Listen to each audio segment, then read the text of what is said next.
Muy buenas tardes.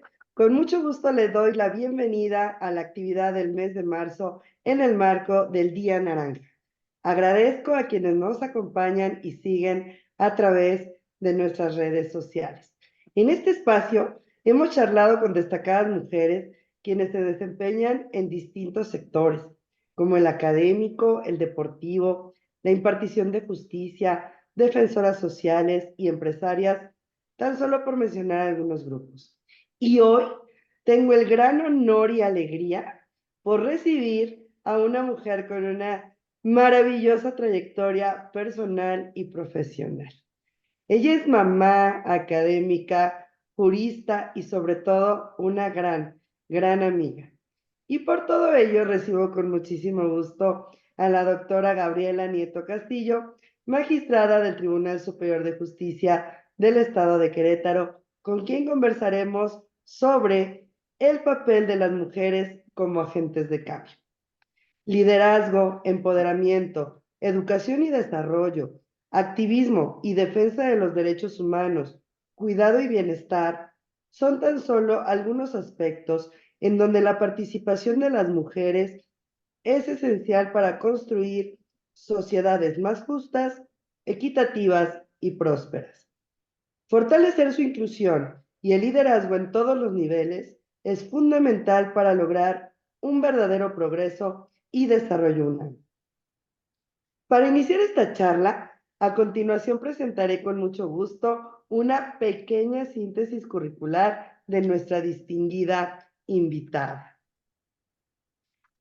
La doctora Gabriela Nieto Castillo es licenciada en Derecho.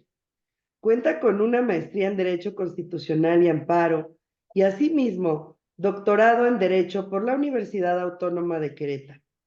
En el ámbito laboral, se ha desempeñado como coordinadora del programa de licenciatura en Derecho en el campus San Juan del Río, secretaria académica y directora de la Facultad de Derecho en dicha universidad, institución en la que, desde 1999 a la fecha, ha impartido cátedra en licenciatura y posgrado.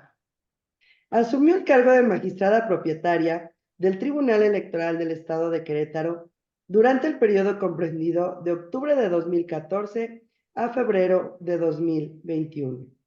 Ella fue presidenta de este organismo jurisdiccional durante el proceso electoral ordinario 2014 y 2015, así como en los periodos 2016, 2017 y 2019-2020. Es integrante de la Asociación de Tribunales Electorales de la República Mexicana, en la que ha fungido como titular de la Comisión de Igualdad Sustantiva y como secretaria general del Consejo Directivo. Actualmente es integrante del Consejo Consultivo. Ella ha ocupado el cargo de vocal y secretaria del Consejo Directivo de la Asociación Mexicana de Juzgadoras. Entre otras distinciones, obtuvo el primer lugar en la categoría de tesis de la licenciatura en el concurso bienal Octavio A. Hernández, convocado por el Instituto de Investigaciones Jurídicas de la UNAM, y en el primer concurso de ensayos y tesis convocado por el Tribunal Electoral del Poder Judicial de la Federación en la categoría de tesis doctoral. Recibió la medalla al mérito jurídico electoral Dr. José de Jesús Orozco Enríquez, otorgado por la Asociación de Tribunales Electorales de la República Mexicana. En el ámbito académico, ha participado como ponente en distintos foros en los ámbitos nacional e internacional. Ha participado también como autora, colaboradora y en coautoría en diversas publicaciones sobre temas de derecho electoral, derecho constitucional y derechos humanos. Actualmente, ella es magistrada del Tribunal Superior de Justicia de Querétaro. Y es así como estamos felices, querida doctora Gaby Nieto, de que en esta tarde, en este día, nos puedas acompañar y podamos platicar y conocerte un poquito más. Muchas gracias. Estoy muy agradecida por la invitación, magistrada Norma, presidenta de la Asociación de Tribunales Electorales de la República Mexicana. Aprovecho para reconocer el trabajo que has realizado tanto como magistrada, como juzgadora en la materia electoral, como al frente de esta asociación tan importante que congrega a la magistratura electoral de nuestro país. Y pues muy agradecida, muy contenta y sobre todo de estar aquí conviviendo con una gran amiga. Muchas gracias, queridísima magistrada, doctora, pero sobre todo amiga, porque eres un fantástico ser humano. Mira, ¿te parece si empezamos a conocerte un poquito más? Claro que sí, tú me dices. Ok, ¿qué te parece, Gaby? Si para iniciar esta charla nos puedes compartir cómo es que surge tu interés por incursionar y desarrollarte primero en el ámbito del derecho y luego en el ámbito de la impartición de justicia, porque hay que decirlo que a veces para las mujeres es un poco más complicado que para los hombres. Y un poquito, ¿verdad? Pues bueno, yo empiezo cuando, bueno, estudio la licenciatura en Derecho en la Universidad Autónoma de Querétaro. Es una institución en la que he permanecido muchos años como primero como estudiante, después como docente e investigadora. Y en mi desarrollo profesional inicia precisamente en esta institución como docente e investigadora. Y también a partir de ocupar diferentes cargos directivos en la misma. Primero tuve la oportunidad de ser coordinadora en el campus San Juan del Río de la Facultad de Derecho de la Universidad Autónoma de Querétaro.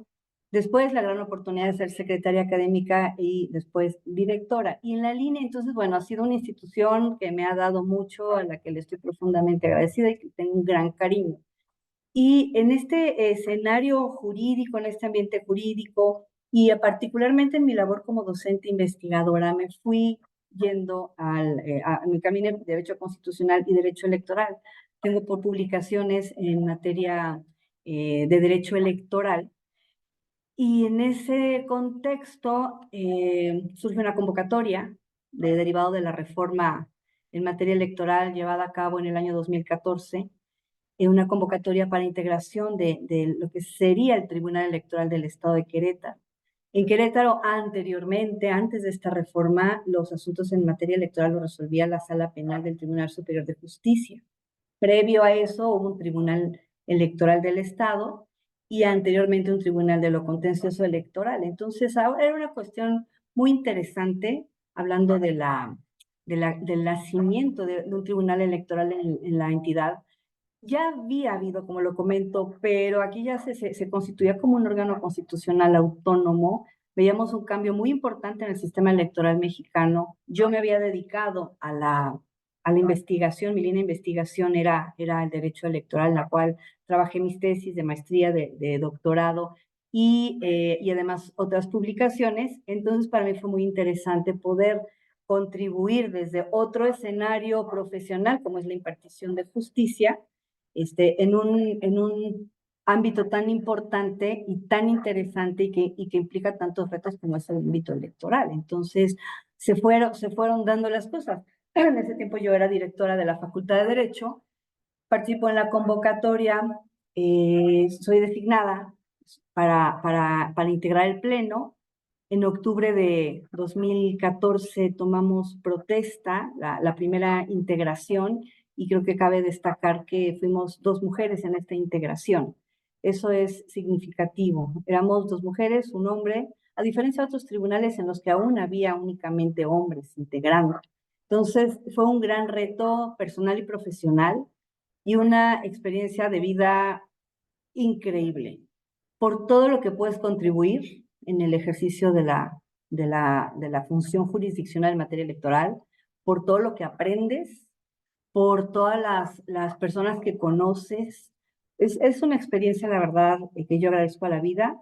Estuve pues algunos años en el tribunal, a punto de terminar mi periodo, pues ya salgo, pero también agradezco el seguir estando cerca y pues ahora formar parte del Consejo Consultivo de la Asociación de Tribunales Electorales y poder también contribuir con nuestra presión. Muchas gracias.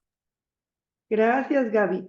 Y es que, claro que tu currículum, la verdad es que costó mucho trabajo resumirlo, porque tienes un currículum muy extenso y parte efectivamente de tu plus, pues, o de lo que te hace diferente también como juzgadora es la parte de la investigación. Y que también tienes un nivel, ahorita ya nos platicarás qué nivel tienes dentro de la investigación. Y bueno, obviamente cuando nos vamos conociendo, nos vamos engarzando a partir de la actividad profesional que realizamos, a veces cuesta un poco de trabajo entender cómo es que pues también somos hijas, somos madres, somos parejas, somos amigas, somos hermanas, somos personas, somos compañeras, somos pues una multiplicidad, por así decirlo, de personalidades, porque bueno, de repente quien te ve como impartida de justicia, pues solamente ve a la magistrada, ¿verdad? No ve a la jefa, no ve a la amiga, no ve pues a otro panorama que no estamos alejadas y que además lo enfrentamos día a día. ¿Cómo es que Gaby, no la magistrada, no la investigadora, no la doctora, o sea, cómo Gaby hace para poder desarrollarse pues y tener toda esta multiplicidad de personalidades y cómo le hace para desarrollarse como mamá y como profesionista o como hija y profesionista o como todas estas y profesionista, porque incluso hasta ver nuestra casa, arreglar nuestra casa y qué vamos a comer, ¿verdad? También hay que ver todo esto. ¿Cómo hace Gaby? Todo eso. Bueno, creo que las mujeres, bueno, no creo, estoy convencida que las mujeres tienen la capacidad de tener la mente en muchos puntos y atenderlos todos. Y la fuerza también. No es fácil, tú lo sabes, querida amiga magistrada, porque tienes que dividir tus 24 horas del día en muchos temas, muchos asuntos, muchos aspectos. Yo hoy en día tengo una hija y un hijo que son personas adultas, que son personas independientes, pero para llegar a esto pasamos pues muchas etapas en la vida, porque cuando empiezo a desarrollarme profesionalmente tenía pues una hija chiquita y luego un bebé, y entonces tienes que dividir porque tenía que atender mi trabajo, pero primero la escuela. Mi hija nació cuando yo era estudiante todavía. La escuela, las tareas, la casa, la hija, ¿no? Temas de familia. Y después cuando yo estaba yo trabajando en la universidad como coordinadora del campus San Juan del Río, pues tenía que atender las cuestiones relativas a la coordinación, que no solo son académicas o administrativas, también involucra una atención a docentes, a estudiantes. Eso implica mucho tiempo, pero a la vez atender una hija y chiquita y un bebé, y a la vez estaba estudiando la maestría, entonces sí era muy desgastante. Tienes que atender casa, tienes que ver que esté la comida, tienes que ver que todo esté en orden. Si hay clases de estudiantina o hay que ir al dentista o hay que ir al pediatra o hay que ir al fútbol, pues te divides. Y yo lo que hacía en esa temporada de mi vida era quitarle horas al sueño y quitarle horas al esparcimiento, porque yo pues, pasaba muchas horas en cuestiones de trabajo, pues quería dedicar todo el tiempo posible pues a estar con mi hija, con mi hijo, a dedicarme a ser mamá. Y es difícil porque no somos mamás de tiempo completo, pero sí sustituimos el tiempo por la calidad de tiempo. Saber en qué están tus hijas e hijos, qué hacen, cómo se sienten, involucrarte en las actividades de la escuela, involucrarte en sus actividades extraescolares, para que tengan siempre presente a una mamá e involucrar a las hijas e hijos a tus actividades. Yo muchas veces me llevaba a mi hija y a mi hijo a la universidad y ahí esperaban o jugaban en el jardín. Ya cuando eran un poquito más grandes, ya, o mi hija ya más grande me llevaba al chiquito y todo el mundo lo conocía, ¿no? Las maestras y maestros, estudiantes, y como era simpático, ahí se integraba.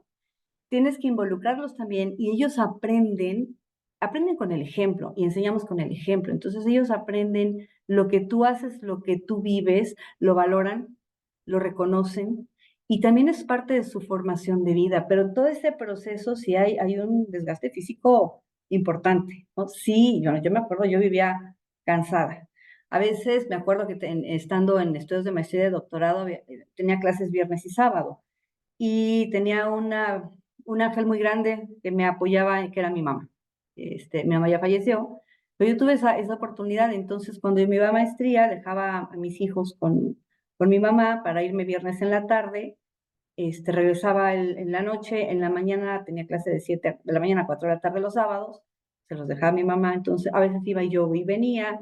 eh, y había ocasiones en las que haciendo tareas no dormía. O sea, te sientes en la computadora y de repente ya amaneció, tienes que arreglarte, irte a la siguiente clase o ir a trabajar, ¿no? O unos periodos de sueño de 2, 3 horas, que era, claro, yo era joven y aguantaba, ¿verdad? Pero sí es agotador, porque entonces tienes que estar para la rutina del el trabajo, la casa, hijas, hijos, es muy cansado, pero es muy satisfactorio, no me arrepiento. La vida me dio la oportunidad de poder compaginar todos estos ámbitos, eh, de mi casa, con mis hijos, pero también con mis hermanas o también con... Hay otras actividades que realizamos en la vida, ¿no? Entonces, la vida nos da, Dios nos da fuerza, y nosotros tenemos ganas de hacer las cosas. Entonces, no me arrepiento, fui mamá joven, me permitió tener un desarrollo profesional a la par de estar siempre cercana a mi hija y a mi hijo. Y hoy en día que ya son personas adultas e independientes, para mí es una gran satisfacción ver a mi hija en su desarrollo profesional, a mi hijo en su desarrollo profesional, o muy comprometidos, muy contentos, muy entregados en lo que hacen. Entonces, y a mí me da mucha paz. Y yo a estas alturas de la vida, pues me sigo dedicando a las actividades del trabajo, sigo en cuestiones de investigación, sigo dando clases, ya no estoy, hace tiempo que ya dejé cargos directivos en la Facultad de Derecho, pero sigo involucrada en sus actividades. Es una institución a la que le debo mucho y a la que quiero mucho. Entonces, pues bueno, al paso del tiempo volteas hacia atrás, te das cuenta de grandes sacrificios, de grandes esfuerzos, de mucho cansancio, pero lo más importante, de enormes satisfacciones, muchas satisfacciones. Y Gaby, y es que ahorita que lo dices, por supuesto que ya cuando son un poco más grandes, van entendiendo más, ¿no? Incluso los papás, ¿no? Porque pues lo primero es que haces tanto tiempo afuera, sobre todo en esta materia que de verdad es completamente absorbente, fascinantemente absorbente, pero que pasas muchas horas en la oficina y yo sí me acuerdo, mi mamá sí me decía, pero es que ¿qué tanto haces? O sea, y la realidad es que pues sí es absorbente y es muy intenso. Y de repente como que no lo entienden. Obviamente ya cuando llega el fruto de todo eso que hemos sembrado empiezan un poco a entender, pero también hay reclamos, y hay Sí, reclamos de claro. los hijos chiquitos, ¿no? Sí, sí, No sí, te pesa. estás, de no fuiste conmigo a la fiesta, no ¿Por qué las, fuiste conmigo.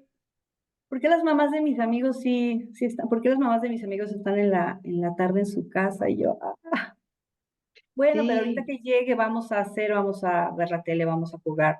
Con mi hijo jugábamos mucho maratón, le encantaba, a mí también. Y con mi hija jugábamos mucho, bueno, con ellos juegos de palabras. Entonces era como aprovechar, aunque te mueres de cansancio y te quieres dormir, ¿no? Tienes que llegar a aprovechar, ver temas pendientes, acabaste la tarea, que revisamos, qué faltó, qué jugamos, qué platicamos, hay que hacerlo. Y sí, se vuelve estoica, sinceramente, la labor que las mujeres realizamos buscando, ¿no? Digo, por supuesto, tienes dos hijos fantásticos que cada uno se ha desarrollado en su ámbito del conocimiento y de lo que tanto aman, pero al margen de eso, al margen de tener profesionistas realizados y contentos y con carreras, pues muy, muy pullantes, tienes dos extraordinarios seres humanos, mm, tienes dos seres humanos fascinantes, sanos, conscientes, conscientes tanto socialmente como dentro de la familia. Y sí, me parece que claro que es la estrellita y la palomita gigante sí. que te llevas dentro de la parte privada, ¿no? Sí, una gran satisfacción, ¿no? Yo agradezco mucho a Dios el que estén al tanto de mí. ¿Dónde estás? ¿Ya llegaste? ¿Cómo te fue? ¿No? Ambos. Entonces digo, ay, qué bonito. Algo bueno se hizo. Lo agradezco mucho. Sí.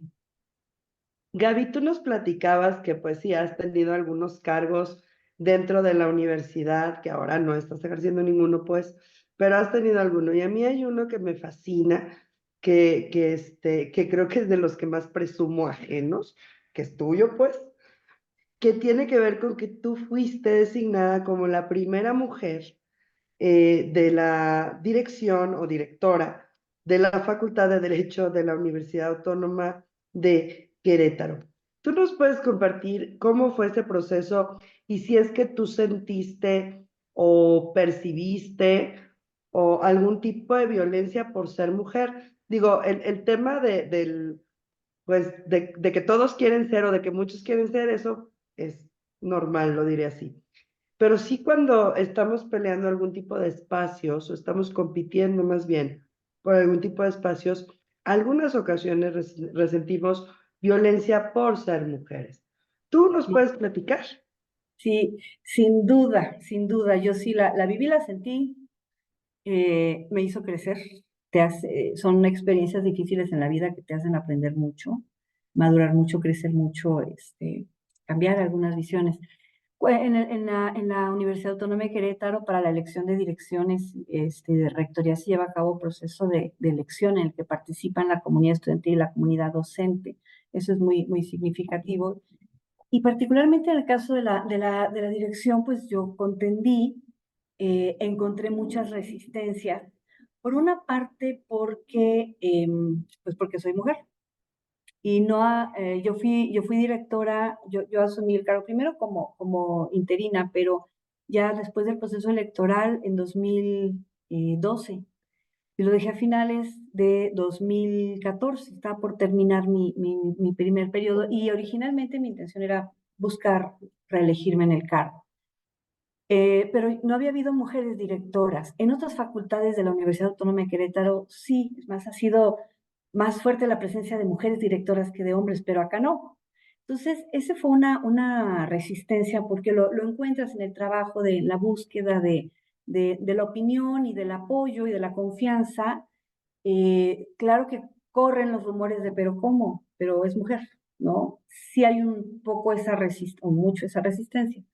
Otra resistencia que encontré también, bueno, que finalmente son manifestaciones que se hacen en el argot, pero es que ella no es de Querétaro, es de San Juan del Río, y yo sí siempre me asumo a San Juan del Río, soy muy regionalista, amo mi municipio, y, y no, o sea, pues sí, era de San Juan del Río. Y de hecho, toda la vida he estudiado en Querétaro, he trabajado en Querétaro y vivo en San Juan del Río, siempre.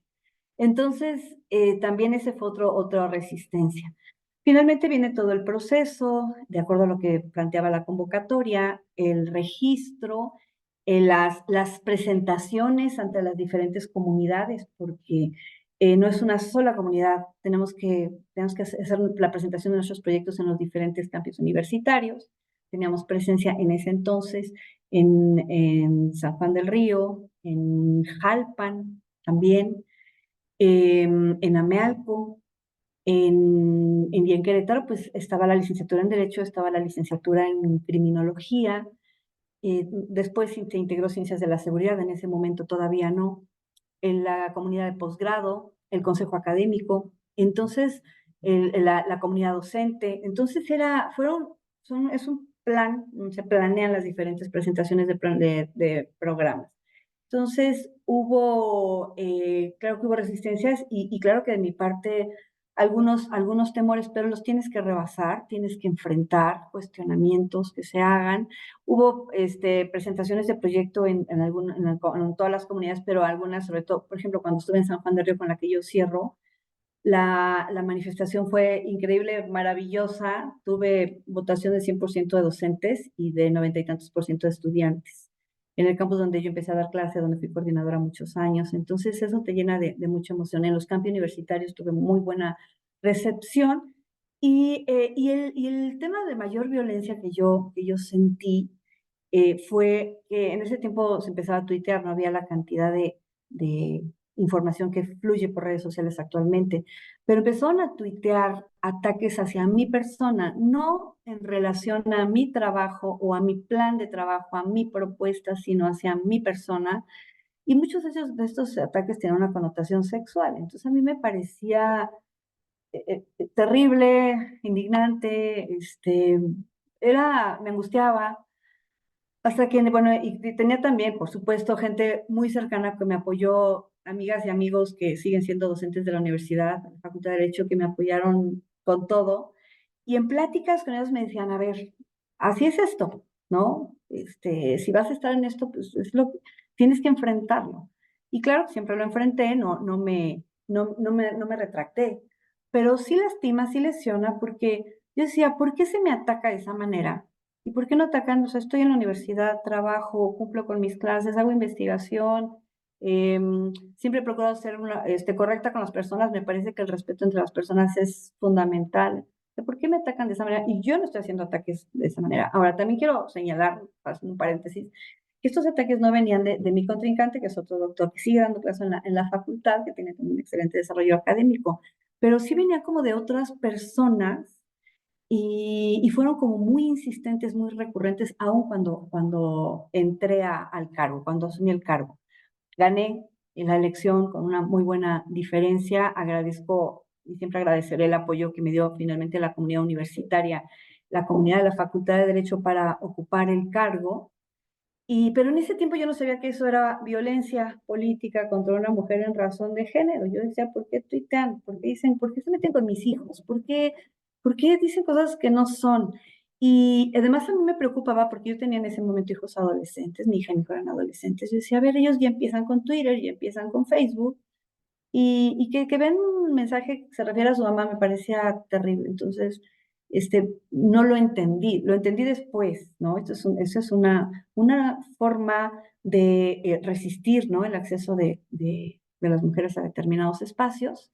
Finalmente tienes que enfrentarlo, después ya entendiendo que es violencia política y sobre todo en mi desarrollo como magistrada electoral, entendí muchas cosas y por eso también mi posición frente a los asuntos de violencia política de género era muy sensible, porque creo que es evidente que hemos vivido un escenario patriarcal, un sistema hegemónico masculinizante le llamamos, y si ha sido más difícil para las mujeres, y no es que las mujeres se hagan víctimas de ninguna manera, es más difícil porque hay más resistencias para que se ocupen ciertos espacios o se participe en la toma de decisiones.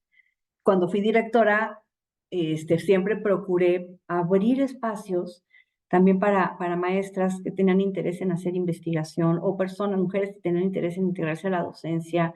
En algo que me preocupó mucho usted comencé a que sí lo logré, fue generar un escenario de respeto entre pues, mujeres y hombres en atención a la comunidad estudiantil, también a la comunidad docente, porque me parece que el respeto entre las personas pues, favorece el desarrollo de las actividades y el funcionamiento de las instituciones.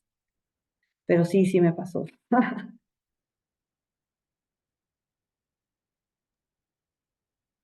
Ahí, es que me quedé pensando cómo todas estas violencias impactan sobre las víctimas indirectas. Y desafortunadamente quienes estamos sufriendo la violencia no sabemos qué hacer. O sea, porque qué impacto tiene, por ejemplo, o qué impacto diferenciado vemos que tiene si le hubiera pasado a un hombre.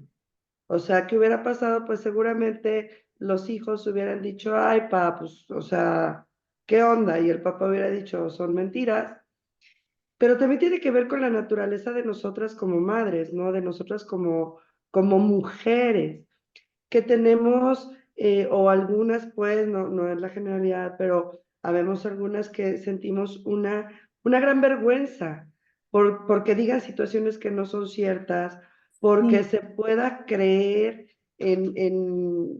o que se pueda tener por cierto un comentario, un comentario que además es un comentario descuidado, es un comentario que no tiene fundamento, pero bueno, como lo que a veces más destruye, pues es precisamente eso, un comentario que no Ujú. tiene de dónde, no tiene asidero, pero destruye.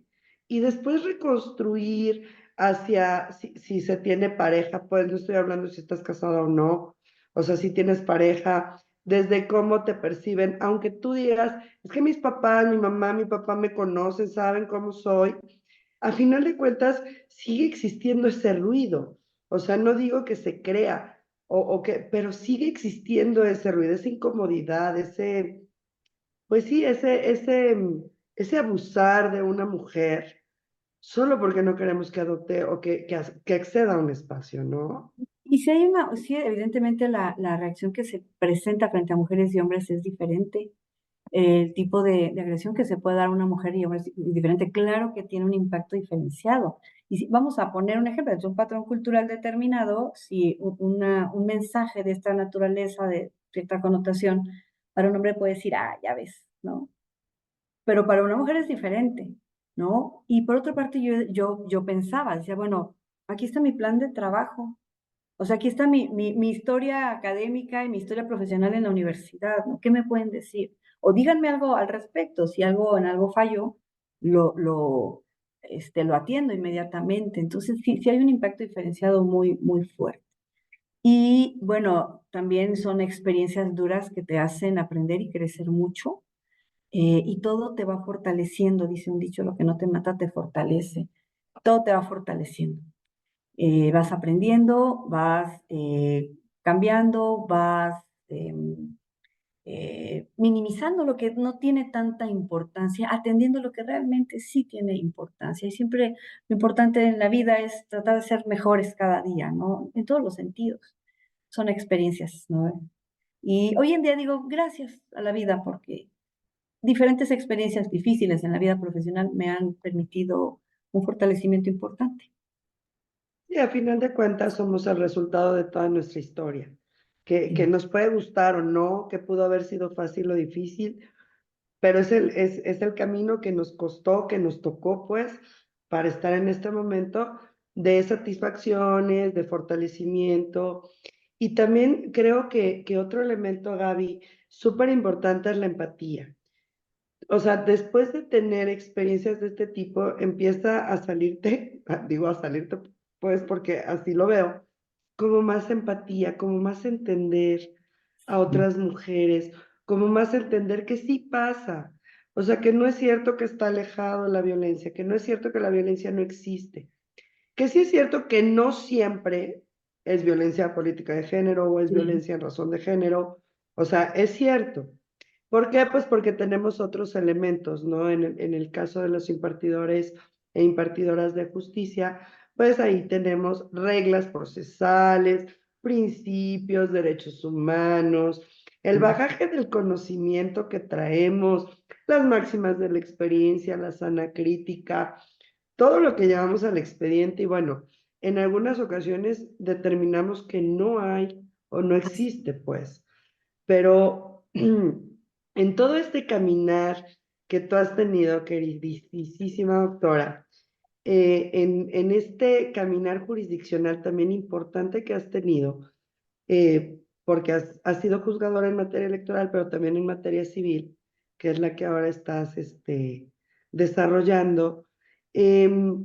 Siempre, y eso sí me consta, y está a prueba de balas, has sido una gran defensora de los derechos de las mujeres cuando impartes justicia con perspectiva de género que me parece que eso en algunas materias, y no estoy diciendo que en la tuya, civil, penal, la que sea, creo que en algunas materias que no sea la electoral, a veces cuesta un poco más de trabajo. Y es que en materia electoral tenemos que aprender fast, o sea, no hay tiempo de curvas de aprendizaje largas, tenemos que aprender rápido. Y entonces, bueno, pues vamos aprendiendo cómo juzgar con esta perspectiva de género.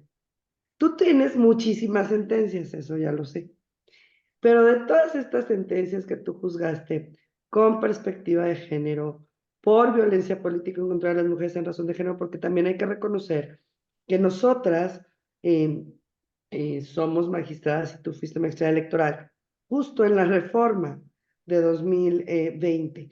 ese cambio paradigmático tan importante del inicio de los procedimientos sancionadores. Y también hay que decirlo que no hay una homogeneidad en todo el país para conocer de los procedimientos sancionadores. O sea, hay distintas reglas con base en la libertad configurativa del legislador para que establezca cómo se conocen los distintos estados. Pero bueno, a ti te tocó, perdón, un punto muy paradigmático. ¿Nos podrías compartir la sentencia o una de las sentencias que más haya marcado tu vida o más haya marcado un parteaguas en tu carrera profesional?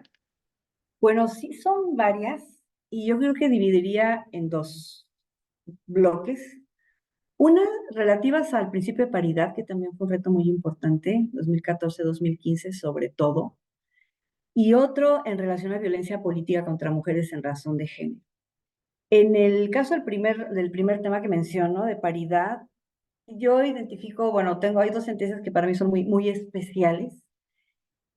Una se dictó en 2015, tres partidos políticos impugnan los lineamientos de paridad aprobados por el Consejo General del Instituto Local. Y lo que se propuso en el proyecto, que generó como mucha agilidad porque la reforma era reciente, la integración de los órganos electorales fue ya desfasada, entonces como que fue un periodo de tiempo, calculo, bueno, a partir de octubre de 2014 y unos meses más adelante que se compactaron muchas de las actividades que realizan los órganos electorales, y los partidos políticos también. Entonces, nosotros estamos en marzo dictando una sentencia sobre los lineamientos de paridad y determinamos modificaciones a las candidaturas y a las posiciones que tenían los partidos políticos. Entonces eso generó en Querétaro así como un poco de estrés. Lo que planteaban estos partidos políticos era que todos los partidos políticos tendrían que postular de los 18 municipios del estado, 18 candidatas a presidentas municipales, a fin de generar o romper ya esa brecha que existía históricamente entre mujeres y hombres. Esa era una de las pretensiones. Otra era que las listas de representación proporcional, tanto para integración de legislatura como de ayuntamientos, fueran integradas por mujeres. Otra era que en el caso de que la integración sea impar, el número impar sea asignado a mujeres, en el caso de la legislatura. Y otra que no se postulara a mujeres en los municipios y distritos en los que se tenía menos participación, eso ya estaba legislado. Entonces, nosotros dictamos la sentencia y al considerar que no era una medida idónea, necesaria, la primera, las demás sí se atendieron, se concedieron idónea, necesaria, no cumplía con los elementos de una acción afirmativa porque abarcaba las 18 presidencias, se determinó y se hicieron los cálculos y lo revisamos, o sea, cómo hacer que sí se dé una integración paritaria y que las mujeres tengan acceso al cargo, porque una cosa es que la Constitución diga principio de paridad y otra que la paridad sea efectiva. Entonces, bueno, se dicta la sentencia en este sentido, concediendo las otras pretensiones. Por supuesto, la impugnan partidos políticos diciendo que teníamos que haber dejado los lineamientos de paridad como los había determinado el instituto. Me llama la atención que impugnan también un grupo de activistas y me dio mucho gusto. Y finalmente Sala Monterrey modifica, no revoca, pero sí modifica, también me dio mucho gusto, en el sentido de paridad horizontal, que ya se empezaba, ya teníamos la sentencia del Estado de Morelos, ya era como, era un tema. Entonces, pero eso también obliga a los partidos políticos a volver a hacer ajustes en el mes de abril, pues estamos a 3 segundos de la jornada electoral. Entonces fueron momentos muy tensos, pero para mí esa sentencia fue de mucha satisfacción. Otra, porque además en Querétaro, a partir de esa sentencia, de 2 presidentas municipales transitamos a 9 presidentas municipales y de 2 legisladoras en el Congreso local transitamos a 13 legisladoras. Entonces fue muy significativo. Y otra de paridad pero esa ya fue se dictó la sentencia en 2021, se controvierten los lineamientos de paridad, las personas que interponen el medio de impugnación dicen, queremos que no solo hay una paridad en atención al principio de proporcionalidad de los partidos políticos, sino en atención al principio de oportunidad y que demos oportunidad a las mujeres de ser candidatas a presidentas municipales en los municipios de mayor capacidad económica. También esa fue una sentencia que quedé en voto particular, pero también para mí fue una sentencia muy importante. La trabajamos, la platicamos, la revisamos en la ponencia. La proyectista fue Bárbara Estefanía, que tú la conoces, amiga.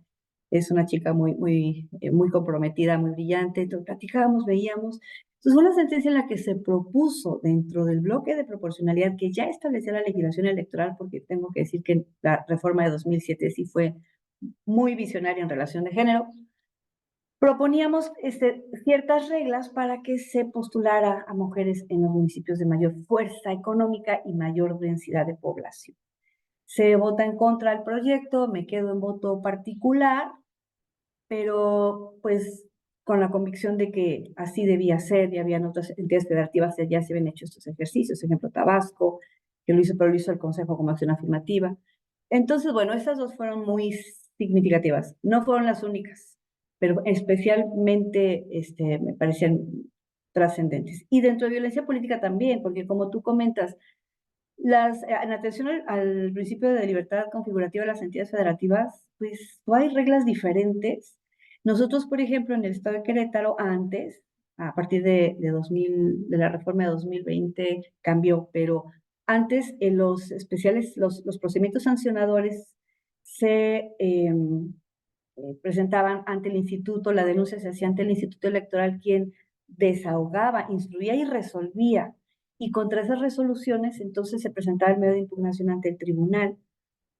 Eh, y entonces cuando empiezan bueno, eso por una parte. Lo comento porque después hay un cambio importante, ya a partir de 2020 en adelante, ya los procedimientos sancionadores implican la participación de los dos órganos. El instituto instruye, investiga, etcétera, el tribunal resuelve. Pero en materia de violencia, pues como no había reglas, no estaba legislado a nivel federal. La reforma, la gran reforma que mueve 13 cuerpos normativos es en 13 de abril de 2020. Entonces, antes de eso, sobre todo de 2015, que hay más participación de mujeres a 2020, pues cada entidad federativa hace lo que puede con lo que tiene. Todas las instituciones, o sea, orienta y nos ayudó mucho los criterios de 2016 y 2018 de sala superior, el protocolo de actuación, pero no estaba legislado, salvo en algunas entidades federativas, nosotros no. Entonces, cuando lo que se hacía era se interponía el medio de impugnación aludiendo violencia política contra mujeres en razón de género, y lo resolvía el tribunal. Entonces, como tú dices, es muy importante porque tienes la sensibilidad de una realidad social, política, cultural, que está ahí, la vives, la ves. La resistencia que se ha dado históricamente para los partidos políticos para que las mujeres ocupen cargos de representación, y lo vemos desde antes, es más, desde que se aprobó la Constitución de 1917, hablando de la época contemporánea. Entonces, sabes de una realidad, tienes que ser sensible a ella sin incurrir en un exceso, falta de proporcionalidad, porque efectivamente hay asuntos que se presentan a tu consideración y que no son violencia de género, son violencia política, o que ni siquiera son violencia política, simplemente no se actualiza. Entonces, pero tienes que hacerlo con mucha sensibilidad.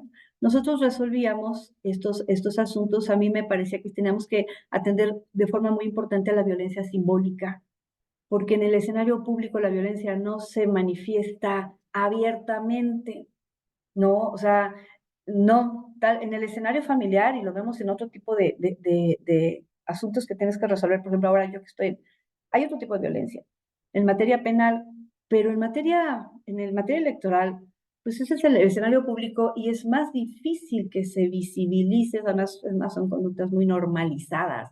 Los micromachismos es una realidad. Esa forma de minimizar la capacidad y la aportación que puede tener una mujer en el ejercicio de un cargo o en la toma de decisiones. Entonces, siempre se tuvo esa tensión de ver si efectivamente ese patrón cultural estaba inhibiendo la participación de las mujeres. No te convoco, no te doy dietas, no te doy información, no te integro, ¿no? Entonces, dentro de estuvimos desarrollando, y aparte se nos presentaron otros temas de, vamos a resolver en el caso de violencia contra una diputada o solo regidoras. Regidoras sí, porque pues, vienen de un cargo, diputadas sí, porque es un cargo electivo, es materia electoral, y luego decían, no, no, porque eso le toca al ámbito, es ámbito parlamentario que lo decida su órgano de control o sus mecanismos, los mecanismos que tenga el órgano legislativo. Nos tocó decidir sobre cuestión de delegadas. Entonces decías, bueno, es una delegada, pero la eligieron en la comunidad, esta auxiliar administrativa, entonces decían, ¿es administrativo o es electoral?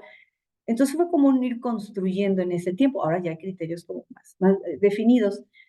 Y por otra parte, la diferencia, que también hubo un cúmulo de sentencias, la diferencia entre obstrucción del cargo y violencia política. Nosotros íbamos pues actuando también conforme a las sentencias de la Sala Monterrey.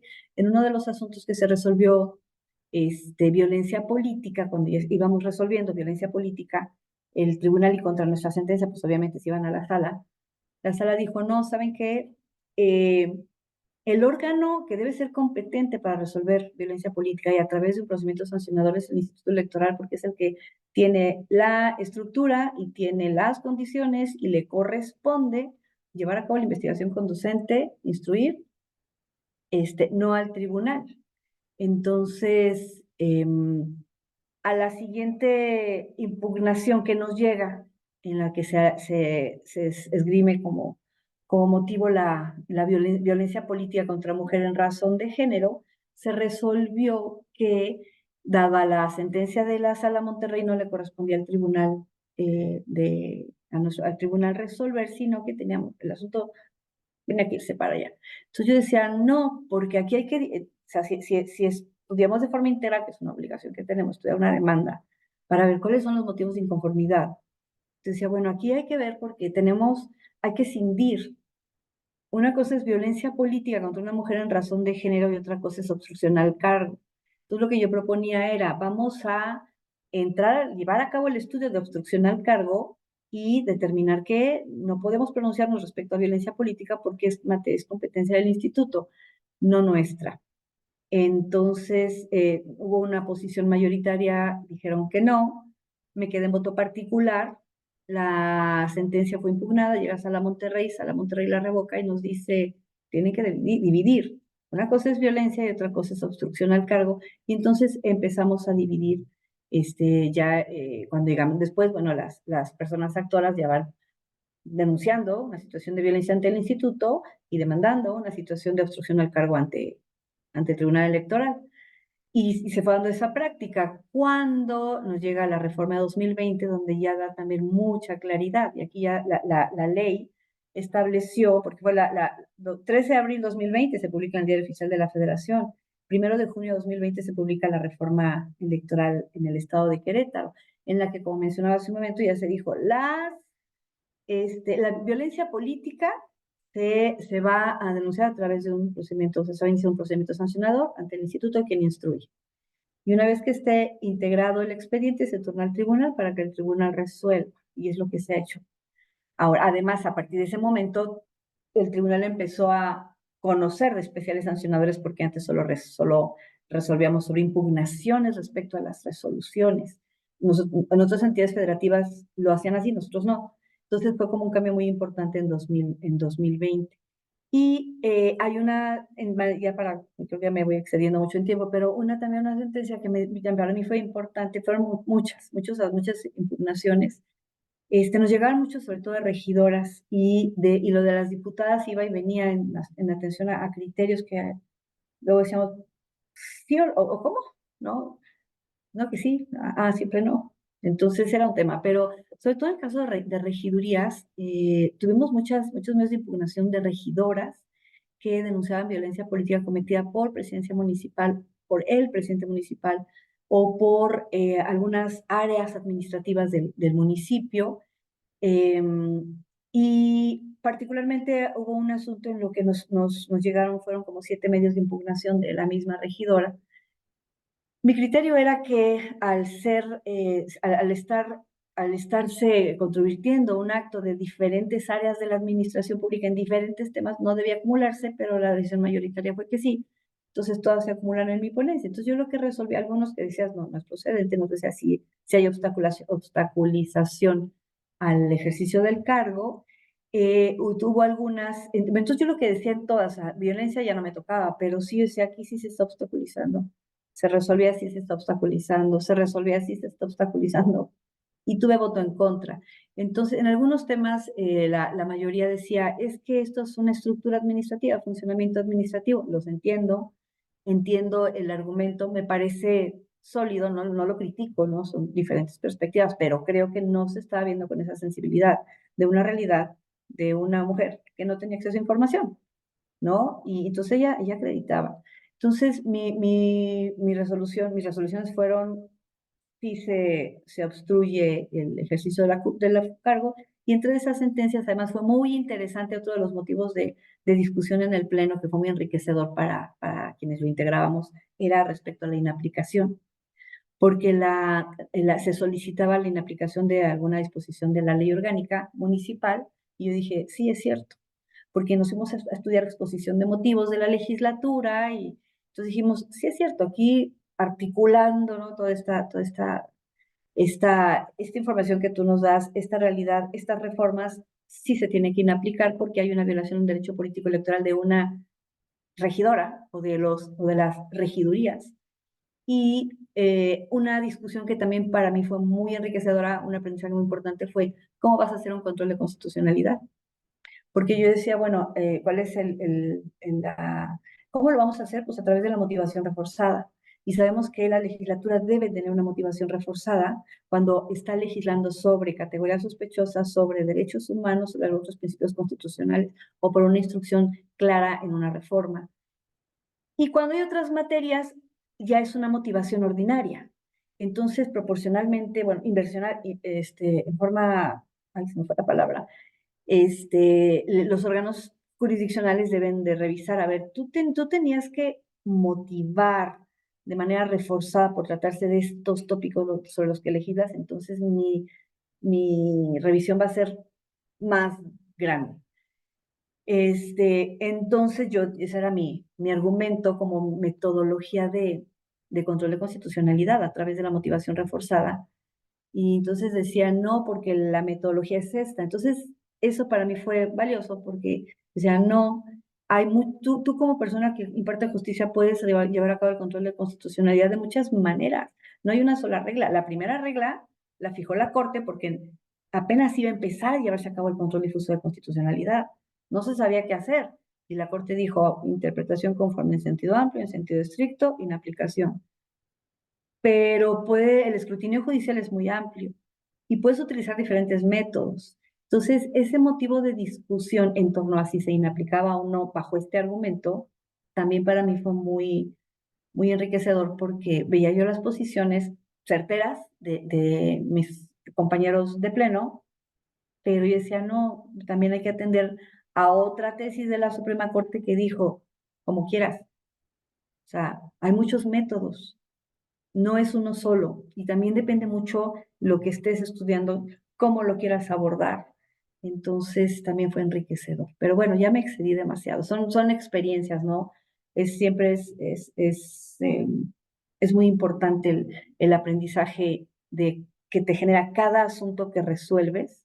Es muy importante hacerlo con sensibilidad, con objetividad, porque en cada sentencia está tu nombre, tu calidad como juzgadora, tu posición como profesionista. Entonces sí hay que ser, y hablando de perspectiva de género, porque claro que siempre se introduce, hay que tenerlo muy claro y ser muy objetivas, porque como tú dices, Presidenta, a veces sí hay violencia, a veces no, lo siento, ¿no? Pero no te asiste la razón. Y ahora que yo tengo la experiencia en materia de derecho en la sala civil, que también conocemos algunos asuntos de materia de familia, también ha sido muy importante para mí el ver cómo con perspectiva de género, bueno, son ámbitos diferentes, son instituciones diferentes, pero cómo es tan importante tener presente la perspectiva de género, porque hay una realidad social que no se puede esconder. Y hay prácticas que si bien durante siglos han sido invisibles, ya se están visibilizando. Entonces hay que tener mucho cuidado. Sí, que doctora, y es que además yo creo que tocas, bueno, muchos puntos importantes. A mí no me parece que te hayas excedido porque me encanta escucharte. Me encanta tu experiencia, además tu conocimiento y todo, ya sabes, el cariño, admiración y respeto que te tengo, pero me parece Sí, de lo que quiero resaltar de esta intervención es la gente cree que cuando nos quedamos como voto minoritario perdimos. O sea, pareciera que es como un concurso o como un partido en donde no, pues es que perdí, o sea, perdiste y por eso te quedaste como minoría. Y creo que no, o sea, no creo, yo estoy segura que no. Yo creo que por el contrario, el derecho a disentir, el derecho a integrar un órgano colegiado como los que integramos, afortunadamente, o que nos ha permitido integrar de manera colegiada, porque no somos unitarios y tampoco somos juezas solitas, pues, me parece a mí que es lo que genera y provoca la reflexión. Y en muchas ocasiones, porque estoy segura que te ha pasado, pues sí, cuando te lo dicen tus compañeras o tus compañeros, reflexionas y a lo mejor dices, sí, a ver, vamos a explorar. Pero hay otras en donde dices, no, ya es que si tenía yo alguna duda, aunque sea chiquita, después de escuchar los argumentos, ya no tengo duda, me quedo sí, aquí y no me sí. voy a mover. Y de repente también dicen, bueno, es que, pero te quedaste sola. No, no te quedas sola. Yo creo que lo que tú decías, quedarte con la conciencia, con tus principios, con el conocimiento, con entender que el derecho no es una figura social acabada, el derecho No, es inacabable además, tiene tantas cuantas perspectivas como cantidad de personas hay, así como cuántos feminismos hay, depende qué mujer lo diga, ¿verdad? O sea, depende desde dónde lo sí, veamos. sí, sí. O sea, no es solamente una visión. Lo que sí creo es que vamos encontrando, y también hay que decirlo, ¿no? Estas nuevas reflexiones, cuando escuchamos en las altas cortes, en algunas cortes, en una nueva reflexión, y es que ahí aplicamos la de, es de sabios cambiar de opinión. O sea, lo pensábamos así y hoy lo pensamos diferente, Sí, sí, porque sí. quizá la realidad que estamos juzgando en este momento era diferente a aquella que pretendíamos juzgar. Y creo que ahí damos en el clavo para demostrar, evidenciar la importancia de la perspectiva. O sea, no solo hay una perspectiva. O sea, no la perspectiva de género implica siempre darle, perdón, la razón a una mujer. Eso no Ujú. es perspectiva de género. Es, O sea, perspectiva de género es de verdad ponerte con ese lugar, con ese espacio que te permite ver a partir de una realidad distinta, porque no es lo mismo una mujer de Puebla que una mujer de Querétaro, que una mujer de San Juan, que una indígena de Puebla, que una indígena mujer soltera, que una mujer además discapacitada, que una mujer, claro que no podemos decir o ver que todo es igual. no, tiene mucho que ver Sería con la muy injusto. intersección. Sí, y sí, yo coincido, es cierto, a veces en esa discusión colegiada dices, claro, no lo vi, tienen razón, lo voy a tomar en consideración. Y a veces no, es mi convicción y debo ser coherente con lo que manifiesto, ¿no? Por ejemplo, las discusiones que teníamos en relación a los asuntos de paridad o los de violencia. Decía, no, a ver, yo lo proclamo, lo digo, participo, lo digo en clase, con ustedes, magistradas electorales, hemos ido a marchas ante la importancia que tiene participar, sumar, a fin de hacer llamado para que se atienda de mejor manera la violencia que viven las mujeres y niñas en muchos escenarios. Antier participé en un programa de TV WAC, bueno, una persona. Entonces, el tema era, ¿qué opinas de las marchas? Le dije, pues yo estoy de acuerdo. Y me decían, ¿qué opinas eh, de que dañen los monumentos? Le dije también, digo, tal vez yo no lo haría, no lo sé, no, tal vez yo no lo haría, porque hay muchas formas de manifestarse y tal vez yo lo he tratado de hacer de otra manera, pero lo entiendo profundamente. Se llama iconoclasia y es un fenómeno social que implica el daño a monumentos históricos para hacer un llamado social, para atender a ver a un sector de la población que sí está viviendo un escenario de violencia. Dije, yo no sé qué experiencia ha vivido un sinnúmero de mujeres, y entonces respeto su forma de manifestación, lo entiendo profundamente. Entonces, pues bueno, dentro de lo que nos toca en este otro escenario como juzgadoras, tenemos que pensar en tener mucha sensibilidad al respecto. Ser valientes y no, o sea, no asumir digo, sinceramente el derecho es una parte, gran parte es de interpretación, de cómo lo vemos, de si el vaso está medio vacío o medio lleno. Y si me apuras, yo te diría que también tiene que ver con lo que hemos vivido, con lo que hemos aprendido y con lo que hemos deconstruido. Yo no soy la misma mujer de hace 4 años, no soy la misma mujer de ayer, a esta mujer de hoy, y entiende otras circunstancias y como juzgadora también, ¿no? Porque ya lo decíamos, las máximas de la experiencia y la sana crítica. O sea, ¿por qué somos juzgadoras? Pues porque también nuestra experiencia de vida suma a nuestra función de impartición de justicia, Claro, suma a poder saber o poder entender o intentar entender qué es lo que está pasando dentro de un expediente. Suma a que quizá no tengamos que ir a un tecnicismo tan básico, ¿no? Sino que veamos que la afectación al derecho humano es tan grande que merece la pena argumentar reforzadamente, traer elementos de la Corte Interamericana de Derechos Humanos, integrar una norma con tal de que acerquemos la justicia a esa persona que viene a pedirnos que veamos su situación.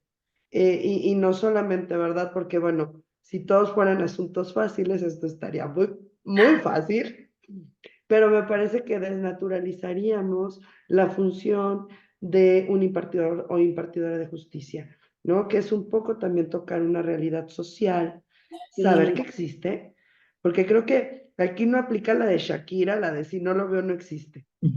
O sea, el hecho de que cerremos los ojos y que digamos, ay, bueno, si no lo decimos va a desaparecer, no, no desaparece.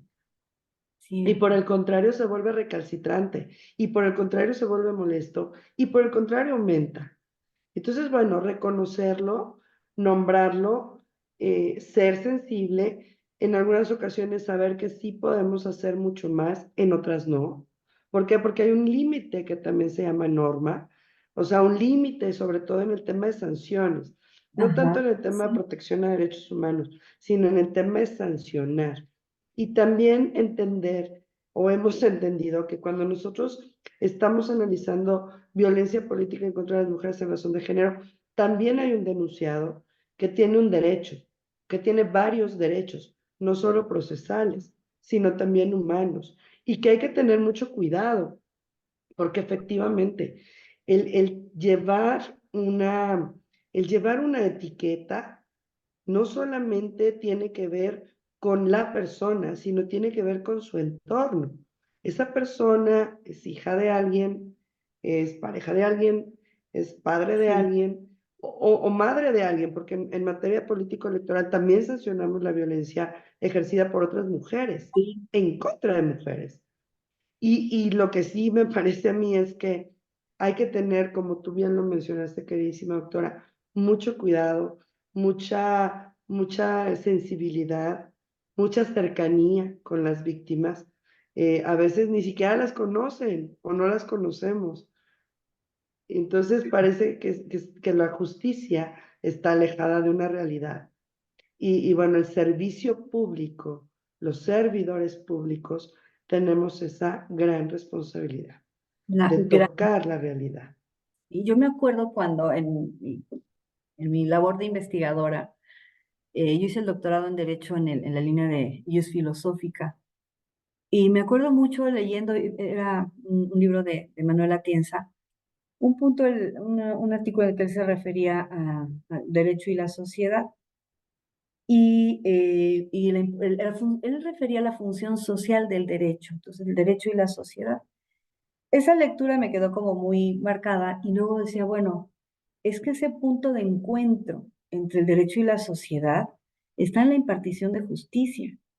Es muy importante, por supuesto, el encuentro entre el órgano legislativo y la realidad social, porque legisla, tiene que interpretar la Constitución para poder, y la realidad para poder legislar, pero quien realmente va a hacer, a darle vida a esa ley, al resolver una controversia que te presenta la ciudadanía, es el órgano que imparte justicia, sea materia laboral, civil, familiar, electoral, ambiente, lo que sea, es el punto de encuentro derecho-sociedad. Tenemos como personas juzgadoras, una gran responsabilidad, este, al impartir justicia. Sí, pero además también me parece a mí que lo hacemos de manera muy consciente y creo que eso abona mucho también para que, por supuesto que somos completamente falibles, por supuesto que nos equivocamos, o sea, por supuesto que somos seres humanos que sin miedo lo digo, pues porque tú lo reconoces y muchas de nuestras amigas y amigos lo decimos. Por supuesto que nos podemos equivocar o nos vamos a equivocar, pero me parece a mí que de cara a la ciudadanía, la garantía de saber que hay un órgano colegiado en donde no todos pensamos igual, en donde hay distintas formas de ver el problema y también distintas formas de solucionarlo, garantiza en una mejor manera y en una mejor medida este acercamiento entre sociedad y justicia.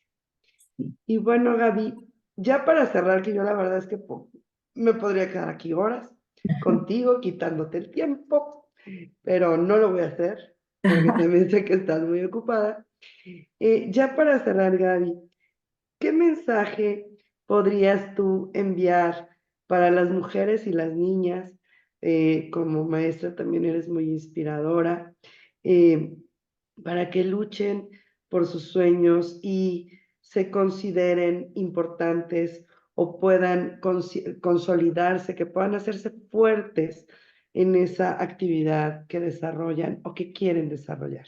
Y pues que aprendamos todas a confiar en nosotras mismas. A veces el mayor problema es que no nos tenemos confianza y no reconocemos nuestra fuerza, nuestra inteligencia, nuestras capacidades, nuestras habilidades.